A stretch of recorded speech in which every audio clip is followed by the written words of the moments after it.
Welcome. In this video, I'll show you how to adjust audio levels in Edits. All right. Well, first up, go ahead and open up your Edits app. Now, once you're in here, either you tap on a draft or create a new project right here at the bottom right. Just tap on it if you want to create one. Now, for example, I'm going to add in a video right here just for you to see how to edit or how to adjust the audio levels. All right. It could be a video, an MP3, or your voiceovers. I'm just going to tap on the check mark. Now this video right here, given it has an audio. All right. Now I'm going to add in some audio.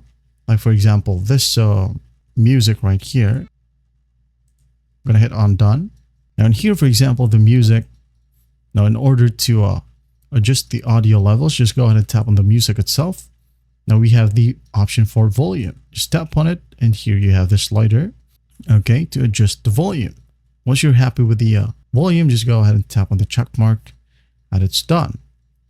Now for the video, same trick applies. Tap on the video. Here we have the volume icon. Just tap on it. Now go ahead and adjust the volume. And once done, hit on the check mark. Now for voiceovers, same settings apply as well. All right, just tap on volume and adjust it with the slider, hit on the check mark. Now once you're happy with that, just go ahead and export it and you're good to go. Well, I hope this video helps and I'll see you in the next one.